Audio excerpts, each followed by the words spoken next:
जिस प्रकार से जोश और खरोश से, जिस प्रकार से स्नेह और आशीर्वाद से, जिस प्रकार से प्रेम और सद्भावना से आपने अपने आशीर्वाद का हाथ मेरे सर पर रखा, अपने पोते, अपने बेटे आदित्य को जीत का, विजय भव का आशीर्वाद दिया, मैं दिल की गहराइयों से आप सबका शुक्रगुजार हूं, आभारी हूं। बहुत पहले मेरे एक शिक्षक होते थे अपने समाज से, पंडित विजय पाल जी। उन्होंने मुझे 2 लाइन सिखाई जो आज भी मुझे याद है। मैं अपनी बात की शुरुआत उन 2 लाइनों से करना चाहूंगा, इसलिए कि उनके अंदर जीवन का सार छुपा है।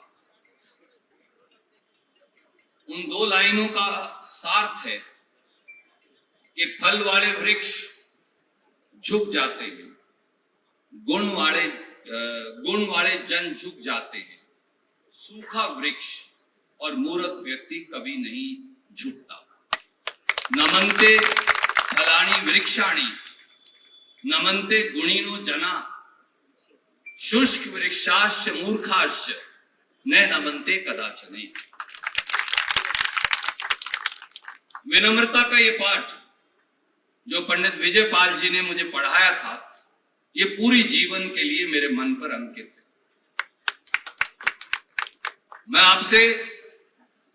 मैं आपसे लंबी तकरीर नहीं करूंगा, क्योंकि मैं मानता हूं कि आप मेरे परिवार के सदस्य हैं। आपको याद होगा वर्षों पहले, और बहुत समय नहीं हुआ, बहुत सारे साथियों ने मैंने मिलकर एक ब्राह्मण सम्मेलन कुरुक्षेत्र की पवित्र भूमि पर किया था। कपिस्थल, कैथल और कुरुक्षेत्र और कर्ण भूमि, करनाल एक ही जिला है, बाद में 3 बन गए, पानीपत भी हमसे अलग हो गया, ये एक ही जिला। और मैंने वहां कहा था कि कांग्रेस पार्टी के अंदर ब्राह्मण समाज का डीएनए है, और बहुत सारे साथियों ने समेत माननीय अमित शाह जी के इस पर कड़ा विरोध जताया था। आज फिर मैं वही बात इसलिए मैं ये कह रहा हूं, इसलिए नहीं कि आज कोई विशेष चुनाव का विषय है, इसलिए कि ज्यादातर राजनीतिक दल, पार्टियां और नेतागण, थोड़ी सी इसकी हल्की सी आवाज, एक चिंदा आवाज तेज कर दी। ज्यादातर राजनीतिक दल, पार्टियां और नेतागण वो ये समझते ही नहीं कि ब्राह्मण शब्द का मतलब क्या है। मैं उसको एक और परिभाषा से हमेशा देखता हूं, नरों में जो उत्तम है वो ब्राह्मण, इसीलिए नरोत्तम की संख्या भी हमारे समाज की और भगवान परशुराम की। और हम इसलिए उत्तम नहीं हैं कि हम ब्राह्मण जाति में पैदा हुए, वो तो है ही, वो तो कोई ले नहीं सकता, वो तो जन्मजात से है, खून में है, डीएनए में है। और हम इसलिए उत्तम हैं, आप इसलिए उत्तम हैं क्योंकि आप ज्ञान के भंडार भी हैं और ज्ञान को प्रसार करने वाले भी। वेद शास्त्रों का रचयिता कौन है? वेद शास्त्रों का प्रचार प्रसार कौन करता है? धर्म और नीति का धारण करने वाला व्यक्ति कौन है? मेरा ये मानना है, और मेरे बड़े बैठे हैं, आप मुझे दुरुस्त कर सकते हैं, करेक्ट कर सकते हैं। हर वो व्यक्ति जो धर्म और नीति को धारण करेगा वो ब्राह्मण है, क्योंकि धर्म, नीति और न्याय इसका मतलब ही ब्राह्मण है। जो व्यक्ति धर्म, नीति और न्याय में विश्वास करेगा, जो उसकी अनुपालना करेगा, जो उसे धारण करेगा, जो उसके लिए अस्त्र शस्त्र और जरूरत पड़े तो बैलेट, आजकल क्योंकि अस्त्र शस्त्र का आधार वोट बन गया है, अगर वो उसको जरूरत पड़े तो फिर वोट से भी जवाब देगा, वो ब्राह्मण है। रामपाल जी गलत तो नहीं कहा। बहुत सारे सज्जन, मेरे बड़े बुजुर्ग बैठे, मैं आपसे एक ही बात कहना चाहता हूं, ये चुनाव सत्ता परिवर्तन का तो है, ये चुनाव विधायक बनाने का तो है, पर यह चुनाव इससे बड़ा, इसलिए कि इस चुनाव के माध्यम से इस चुनाव के माध्यम से आप इस प्रदेश की दशा और दिशा दोनों का निर्णय करेंगे। कई बार पार्टियां जात पात के आधार पर विभाजन कर जनमत ले जाती, कई बार पार्टियां बहकाकर फुसलाकर झूठा वादा करके सत्ता प्राप्ति कर लेती,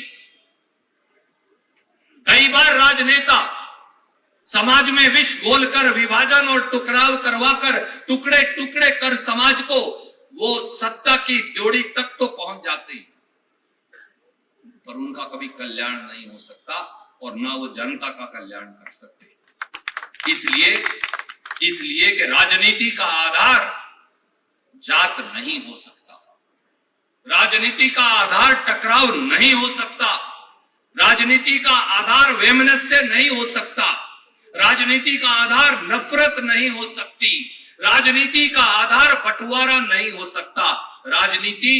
राजनीति समाज नीति की तरह है, वो जोड़ने, बढ़ाने और सजाने की चीज है। राजनेता और राजनीतिक दल कहीं ना कहीं ये भूल गए हैं। मेरी आपसे इस मन से हाथ जोड़कर विनती है कि आपको एक बार फिर मैं ये नहीं कह रहा कि अस्त्र शस्त्र धारण करने हैं, ज्ञान और बुद्धि के अस्त्र शस्त्र धारण कर समाज को फिर से सही रास्ते पर ले जाने की जिम्मेवारी आपकी है। मेरे बुजुर्गों, मेरे साथियों, मेरी माताओं, मेरे बहनों, मेरे नौजवान भाइयों, पिछले 10 साल के अंदर, क्योंकि अगर मैं राजनीतिक यथास्थिति की आपसे चर्चा ना करूं तो वो पाप भी होगा और मेरे कर्तव्य की कोताही भी होगी।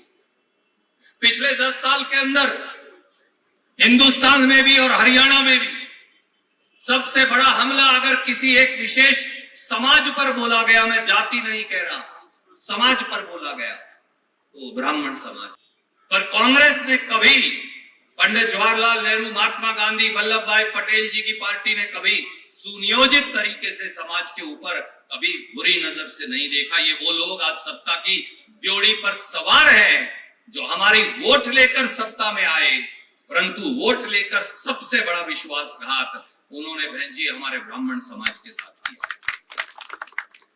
और उसके ज्वलंत उदाहरण, उसके अनेकों उदाहरण हैं। पहले हरियाणा से आपको मैं शुरू करके आपके संज्ञान में, आपके समक्ष बड़ी विनम्रता से रखना चाहूंगा।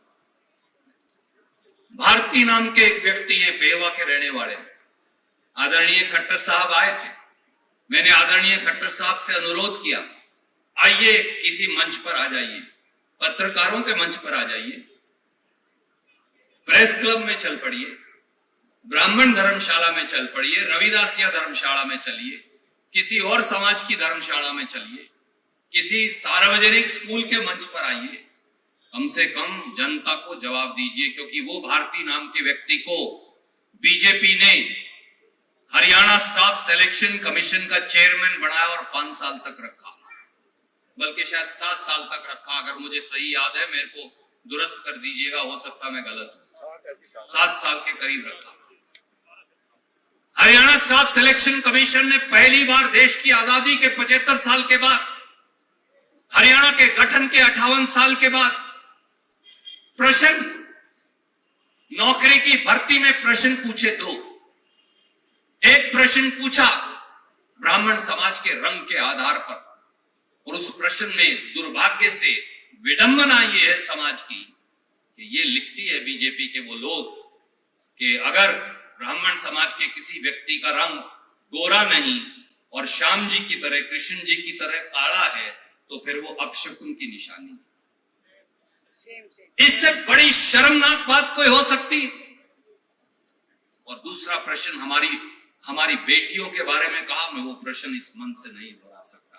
वो पूछ सकते हैं, वो लाखों पेपर बच्चों को दे सकते हैं, मुझे बोलने में गुरेज है, क्योंकि मैं अपनी सीमाओं से, अपनी मान्यताओं से, अपनी संस्कृति से बंधा हूं, मैं बोलूंगा नहीं। मेरे बुजुर्गों, साथियों, आज न्याय की अदालत लगी है जिसका निर्णय 5 तारीख को होना। न्याय की इस अदालत में उन्होंने किया क्या? मैं सबसे पहला व्यक्ति था जिसने वो प्रश्न पे पेपर देखकर सवाल उठाए। खट्टर साहब से कहा, मुख्यमंत्री वही थे, प्रधानमंत्री मोदी जी से कहा माफी मांगिए और पूरे हरियाणा स्टाफ सिलेक्शन कमीशन को बर्खास्त करिए मुकदमा दर्ज करिए जातिगत टकराव पैदा करने का, और इस आदमी को जेल की सलाखों के पीछे भेजिए, क्योंकि मुकदमा प्रदीप भाई बनता था। खट्टर साहब के पास पूरे ब्राह्मण समाज का डेलीगेशन गया, पूरी बात सुनी पंडित जी उन्होंने, और सुन के कहा हाँ मैं कार्रवाई करूंगा।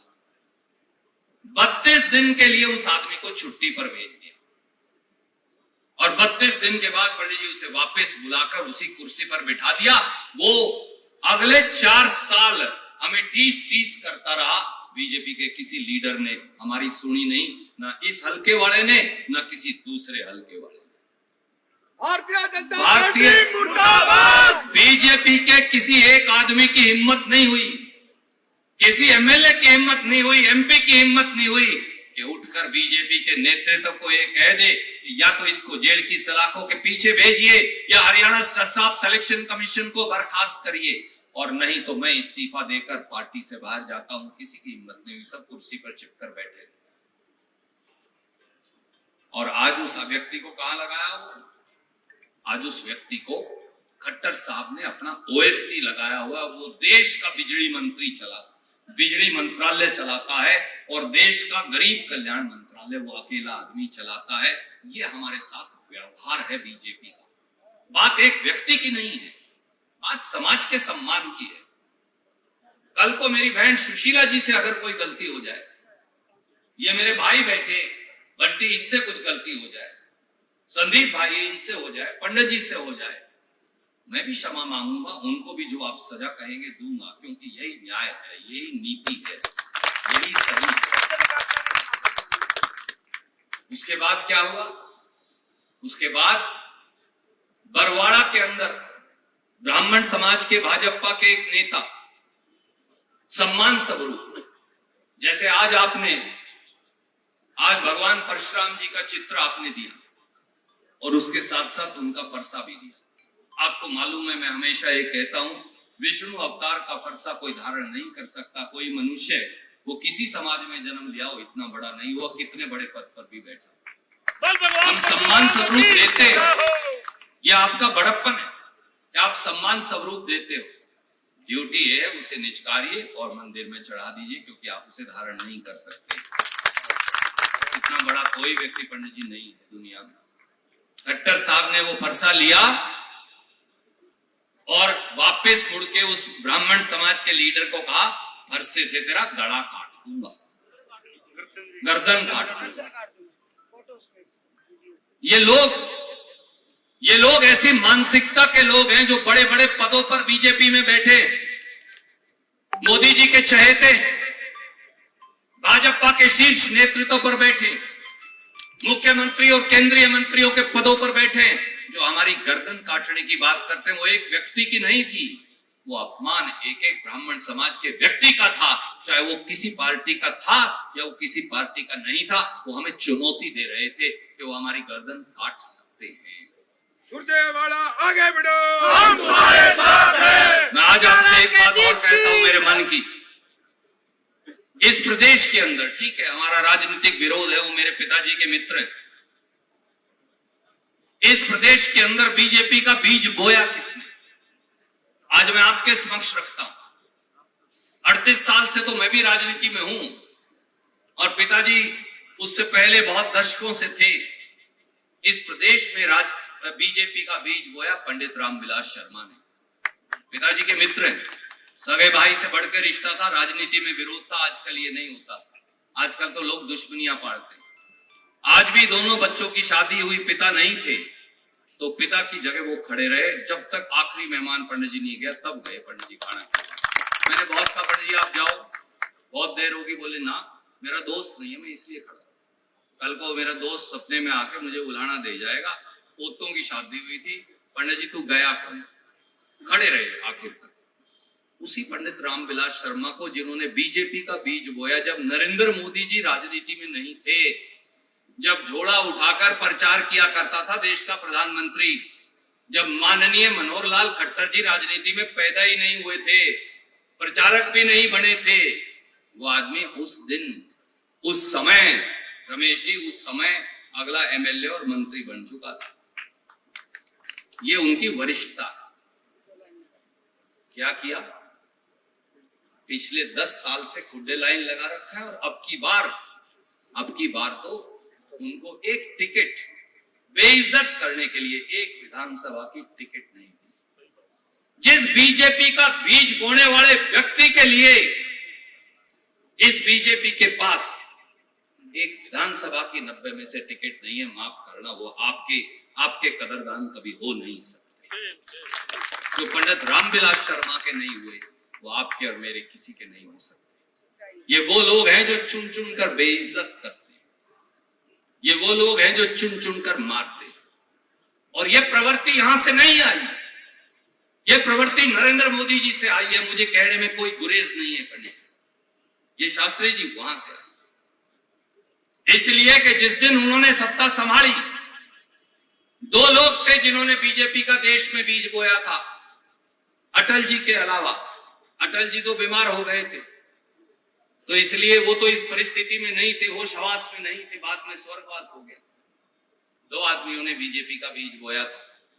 एक व्यक्ति थे लालकृष्ण आडवाणी, और उनसे भी बढ़कर थिंक टैंक जो थे पंडित मुरली मनोहर जोशी।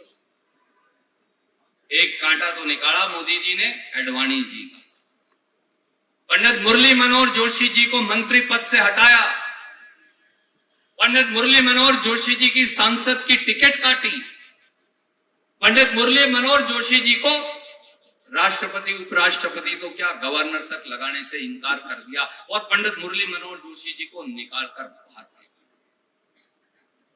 मुझे पंडित जी अक्सर मिल जाते हैं, क्योंकि आपको पता है मेरी रीढ़ की हड्डी में जब समस्या हुई थी तो जिस योग आश्रम में मैं जाता हूं उनकी बिटिया चलाती, तो पंडित जी वहां आते। मैं बता नहीं सकता कि उनकी राय क्या है, पर आप मेरी बगैर कहे बात समझ गए होंगे। उनका यह मानना है कि जिन्होंने जीवित की थी भाजपा, ये उनके नहीं हुए, ये और किसी के क्या होंगे। सच्ची ये है कि आज की भाजपा के बारे में 2 लाइन सही हैं, कोई ऐसा सगा नहीं जिसे बीजेपी ने ठगा नहीं। बीजेपी सरकार मुर्दाबाद मुर्दाबाद मुर्दाबाद। क्या हुआ पूरे उत्तर प्रदेश के ब्राह्मण नेतृत्व को? कहां गया बीजेपी का पूरा उत्तर प्रदेश का ब्राह्मण नेतृत्व? एक एक व्यक्ति से जाकर पूछ लीजिए, कानपुर पूछिए, बनारस पूछिए, लखनऊ पूछिए, मेरठ पूछिए, एक एक व्यक्ति को चुन चुनकर आदित्यनाथ ने मारा। एक एक व्यक्ति को चुन चुनकर चिन्हित करके पंडित जी बीजेपी के लोगों ने नकारा है। एक एक व्यक्ति को चुन चुनकर उनके नेतृत्व को समाप्त किया है, क्योंकि सब जानते हैं कि नेतृत्व इस देश का सबसे बड़े प्रांत से आता है और वो उत्तर प्रदेश है। इसलिए अगर आदित्यनाथ को जिंदा रखना है तो ब्राह्मण समाज को मारना पड़ेगा। उनको मार कर उसके बाद उनकी राजनीतिक जो मार है, उसके बाद फिर आदित्यनाथ का कद बढ़ा हुआ। अजय सिंह बिष्ट उर्फ आदित्यनाथ, जिसका नाम भी आदित्यनाथ असली नहीं, आया था यहाँ जलसा करने हरियाणा में। मैंने पूछा, अजय सिंह बिष्ट अपना नाम तो असली बता दिया करो, जो माँ बाप ने दिया था, कम से कम अपने आप को आदित्यनाथ। केवल भगवा धारण करने से कोई भगवे के लायक नहीं हो जाता। आप बिल्कुल कोई वस्त्र धारण ना करो जैन मुनियों की तरह, पर अगर आपका आचरण न्याय का है, अगर आपका आचरण सच्चाई का है, तो आप भगवा धारण करोगे। मैं हमेशा ये कहता हूं, मेरा कुर्ता पजामा जरूर सफेद है, परंतु मेरा आचरण 10 साल में आप उसके गवाह हो, आप उसके जज हो, वो भगवा की तरह रहा। कभी भगवा बीजेपी का नहीं, भगवा पवित्रता का निशान है। और इसीलिए पंडित जवाहरलाल नेहरू, महात्मा गांधी ने जब पहली बार हिंदुस्तान में कांग्रेस का झंडा और हिंदुस्तान का झंडा फहराया था, तो उसका ऊपर वाला रंग भगवा है, क्योंकि ये कुर्बानी और न्याय का प्रतीक। ये धर्मांधता और टकराव का प्रतीक कदापि नहीं हो सकता। मैं आपसे एक ही बात कहकर, क्योंकि आप सुबह से बैठे और पसीने से लथपथ हैं, मैं आपको एक ही बात कहना चाहता हूं। आदरणीय मेरे बुजुर्गवारों, आदरणीय नौजवान साथियों, माताओं, बहनों, आपका ये पसीना व्यर्थ नहीं जाएगा, ये मेरा आपसे वचन है। और वो पगड़ी जो आपने अजीज आदित्य के लिए एक जिम्मेवारी की तरह मुझे दी है, न केवल उसे सजो कर रखूंगा, प्रभु ने चाहा और आपका आशीर्वाद रहा तो उसे हरियाणा की विजय पताका बढ़ाना। भाई रणदीप सुरजेवाला आगे बढ़ो। रणदीप सुरजेवाला आगे बढ़ो। मेरा एक आपसे और अनुरोध है, मैंने 6 साल पहले एक एजेंडा बनाया था कुरुक्षेत्र के अंदर, मैंने जिसकी आपसे चर्चा भी की, उसकी चर्चा आप समय समय पर करते हैं, परंतु वो है क्या? उसके एजेंडा का एक बड़ा हिस्सा ये था कि ब्राह्मण कल्याण आयोग या भगवान परशुराम आयोग, नाम आपसे पूछकर रख लेंगे, आयोग का नाम रखा जा सकता है, वो उसमें कोई दिक्कत नहीं है। एक आयोग का गठन कांग्रेस की सरकार को करना चाहिए और उस आयोग के माध्यम से इकोनॉमिकली वीकर सेक्शन की रिजर्वेशन तो अब ज्यादा नंबर की हो गई है, जनरल के कम नंबर हो गए, तो उसका उतना फायदा हमारे बच्चों को चाहकर भी नहीं पहुंचा, चाहकर भी सुशील बाबू नहीं पहुंचता अपने बच्चों को। पुलिस के भर्ती में ही 56 नंबर ईडब्ल्यूएस के थे, 52 जनरल के थे, तो क्या फायदा? बच्चे ने वहां अप्लाई कर दिया तो यहां से और रह गया, हमारा तो डबल नुकसान ही हो गया उसका। तो मेरा ये मानना है कि कुछ बच्चे सरकारी नौकरी में जाएंगे, ये सच है, पर सरकारी नौकरी 2 लाख, 1 लाख रिजर्व है एससी और बीसी समाज के लिए, 1 लाख जनरल की, उसमें राहत मिलेगी, पर वो सफिशिएंट नहीं है, काफी नहीं है। इसलिए ब्राह्मण समाज के लिए एक अलग से ब्राह्मण कल्याण आयोग या भगवान परशुराम कल्याण आयोग बनाने की जरूरत है और उस आयोग के माध्यम से सरकार 200, 300, 400, 500 करोड़ जितना बजट परमिट करे, क्योंकि आज तो मेरे पास बजट नहीं है तो सामने तो मैं नहीं बता सकता संजय, पर जितना नरेश जी परमिट करे वो पैसा उसके अंदर डाल दीजिए। बोलो भगवान परशुराम की। उसका संचालन सरकार ना करे, ये भी मेरी शर्त है। उसका संचालन समाज के लोग करें, जो प्रबुद्ध लोग करें, जिनको बेलाग है, जिनको कुछ लेना ही नहीं, जो एक तरह से अब वनप्रस्थ आश्रम में कल्याणकारी काम में लगे हैं, उनको और कुछ नौजवानों को जो बहुत पढ़े लिखे हैं, क्योंकि उनकी भी आवश्यकता है, क्योंकि जो आजकल आईटी, एआई, बायोटेक्नोलॉजी उसका जमाना भी है, तो ज्ञान का स्रोत बदल रहा है। उसके माध्यम से आप हमारे समाज के बच्चों को स्कूल के लिए, उद्योग के लिए, व्यवसाय के लिए, अस्पताल के लिए, आईटीआई के लिए, पॉलिटेक्निक के लिए, इंजीनियरिंग कॉलेज के लिए बगैर गारंटी का लोन दीजिए। अगर आपने गारंटी मांग ली फिर जीरो है, अगले के पास तो कुछ है ही नहीं, सौदा फिर वो कहां से ले आएगा? गारंटी तो प्रवीण आनी ही नहीं कभी, ना नोमन तेल होगा, ना राधा नाचेगी, फिर वही बात हो जाएगी। इसलिए गारंटी नहीं ले सकते, बगैर गारंटी के 2 या 3% पे, ज्यादा से ज्यादा 4% ब्याज पे 15 साल के लिए कर्ज दीजिए, ताकि अगला 15 साल में किश्तों में वापस चुका सके। मैंने स्कूल का ले लिया पढ़ने, उदाहरण के तौर पे मेरा जो स्कूल है आप उसको गारंटी मान लो, मैंने मेरा एसेट भी बना लिया, मैं स्कूल तो लेकर भाज नहीं सकता, वो तो उन्हीं के था, वो नीरव मोदी कि मैं स्कूल उठा के लंदन भाग जाऊंगा, वो तो मोदी जी के दोस्त होते हैं जो इस तरह भागते हैं, वो तो वहीं रहना है, फिजिकल एसेट है।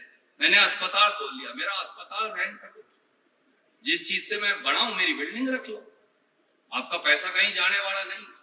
और अगर 2 या 3% पे दोगे तो अगला चुका भी देगा, पर ये नहीं कि 2 साल का लोन दे, उसका क्या फायदा, वो तो कभी अगला मर जाएगा। 5-7 साल में तो धंधा प्रॉफिटेबल बनता है, उसके बाद अगला, और उसको मोरेटोरियम दो कि पहले 3 साल कोई किस्त नहीं और पहले 3 साल कोई ब्याज भी नहीं, तो अगला 3 साल में अपना बिजनेस खड़ा कर, ये तरीका है। और उसके बाद वो काम करेंगे प्रभु और करेगा आपका आशीर्वाद। आपका अजीज जो है इस बात के लिए लड़ाई भी लड़ेगा और लागू करके भी दिखवाएगा। और कई इस तरह की मांगे, मैं बहुत ज्यादा आपका समय नहीं लेना चाहता क्योंकि गर्मी का समय, आपसे एक ही अनुरोध करूंगा, मेरे बुजुर्गों, मेरे साथियों, एक एक वोट, थोड़ी थोड़ी तो पानी पेशाब तो करने दे बहन जी, नहीं ना सजा ना दे, नहीं ना करे बहन जी, पानी तो कैलाश तो पिया नहीं, मैं मिनटी 5 लगाने। एक एक वोट जो आप कांग्रेस पार्टी के पक्ष में डालेंगे, एक एक वोट जो अपने अजीज आदित्य सुरजेवाला को डालेंगे, क्योंकि आदित्य जो है वो एक नई पीढ़ी का नया नौजवान है। जब आपने मुझे एमएलए बनाया मेरी उम्र भी 35 साल थी पंडित जी, आज 57 साल है, तब मैं 35 का ही था और इतने सारे नए आइडियाज मेरे दिमाग में थे, मैं बहुत सारे रोज लागू करता। तो आज तो मैं ये कहने चाहता हूं आपको, अजीज आदित्य को मैंने 3 बातें सिखाई, बस मेरी बात की आखिरी पंक्ति। हर माँ बाप अपने बच्चे को कुछ सिखाते हैं, उसको मैंने कहा काम, सेवा, समर्पण। काम करो सेवा और समर्पण से, बाकी रास्ते खुलते जाएंगे। कहीं गलती हो जाए पूछ लो, मैं भी जब कभी गलती हो जाती थी पूछ लेता था। कुछ बड़े सिखा देंगे, कुछ छोटे सिखा देंगे, कुछ हम उम्र सिखा देंगे। मैं आपको ये कह सकता हूं, आदित्य आपको ये कभी नहीं कहेगा मेरी तो चलती को नहीं, ये नहीं कहेगा, ये आपको कभी नहीं कहेगा। और आपका बेटा तो पुराना मिस्त्री है इस शहर का, इस इलाके का, इस इलाके की एक एक पत्थर, एक एक ईंट, एक एक रोड़ा आपके बेटे के हाथ से लगे हुए हैं, इसलिए मैं इसको जानकारी है। और जब तक जिंदा रहूंगा मैं आपका जर खरीद गुलाम हूं इस इलाके का। एक कतरा भी अगर खून का है तो रणदीप सेवा में लगा रहेगा। और इसलिए मैंने आपके बेटे, आपके पोते को ये कहा है, काम करो, जोन से ताले की चाबी इधर से ना खोल रही हो वो मुझे पकड़ा दिया अगर वो मैं खोल दिया। आखिरी एक बात बस मेरी सुन लीजिए, एक लाइन और कहूंगा, है गुस्ताखी। रणदीप का लक्ष्य केवल सत्ता प्राप्ति नहीं है। कई लोग कह देते हैं रणदीप का लक्ष्य एक विशेष पद की प्राप्ति है, वो चीफ मिनिस्टर बनना चाहता है। मैं आज कहना चाहता हूं मेरे लिए सत्ता प्राप्ति आखिरी लक्ष्य नहीं है, पद प्राप्ति पंडित जी आखिरी लक्ष्य नहीं है। मेरे लिए वो केवल एक माध्यम है। मेरे पास इस पूरे प्रांत के लिए विजन है, दृष्टि है, सोच है। आज यमुनानगर, अंबाला, कालका, कुरुक्षेत्र, पानीपत, कैथल और जींद, ये और रोहतक भी, ये सारे डार्क जोन में। हम भी 2-2, 5-5 एकड़ की सब खेती करते, आप और मैं। आप मुझे बताइए, मैं यमुना के तट पर बैठा हूं पर मैं मेरे खेत में ट्यूबवेल का पानी नीचे चला गया तो लगा नहीं सकता, क्यों? और मेरे खेत में ट्यूबवेल का पानी नीचे जा कैसे सकता है? इसलिए उस जो परिपक्व एक दृष्टि है उसका एक छोटा सा उदाहरण आज बता रहा हूं। मेवात को हम पानी क्यों नहीं दे रहे? गुड़गांव को पानी क्यों नहीं दे रहे? झज्जर और रोहतक को पानी क्यों नहीं दे सकते? उनको भी अधिकार है। रिपोर्ट आई कि इसने 50-50 किलोमीटर के ट्यूबवेल रिचार्ज कर दिए। मैं उससे दुगनी बड़ी नहर बनाना चाहता हूं और उसको वाया शाहबाद बीबीपुर लेक तक लाना चाहता हूं। बीबीपुर लेक की 2500 एकड़ जमीन एक्वायर करो, उसे 300 फुट गहरे खोदो। जब बाढ़ का पानी आए तो इसमें उस नहर के माध्यम से इसको भर लो। जब ये भर जाएगी इसके गेट खोलो और वहां से एक नहर लाके आप ये केवड़क के साथ से आ जाएगी और इसको हांसी बुटाना बड़ी बनाई नहर है पंडित जी, इसके अंदर डाल दो।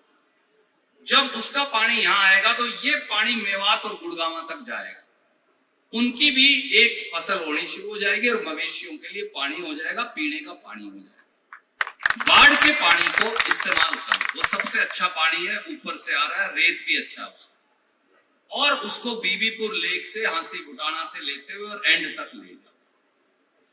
बहुत कम पैसे में बहुत ज्यादा काम हो सकता है, कोई डार्क जोन नहीं रहेगा, पंजाब तक के ठीक हो जाएंगे ट्यूबवेल। मैं आपको आज बता दूं बीजेपी ने क्या किया, वो मूंद दी। वो कहते हैं ना बनाना जाने बोला ना बोला मीठन बोला, दोनों हाथ से वही किया।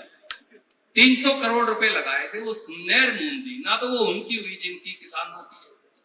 सारी सड़क तोड़ दी, सब पे बुलडोजर चला दिया। मुझे नहीं पता किस मूर्ख व्यक्ति ने उन्हें ये राय दी थी, कौन सा इंजीनियर था वो। मैं आपसे ये कहता हूं इसी प्रकार से बिजली के लिए क्या करना है, हाईवेज के लिए क्या करना है, रोजगार के लिए क्या करना है, प्राइवेट रोजगार 15 लाख कैसे पैदा करने हैं। आपके अजीज के पास एक सोच, एक दृष्टि है, कुछ गलत होंगी कुछ ठीक होंगी, पर मुझे मालूम है क्या करना। SC BC समाज के लिए क्या करना है, BC में भी प्रजापति समाज के लिए क्या करना है, कश्यप के लिए क्या करना है, पांचाल के लिए क्या करना है, जांगड़ा धीमान के लिए क्या करना है, हमारे जो ठाकुर भाई हैं, नाई भाई हैं सेन समाज के, उनके लिए क्या करना है।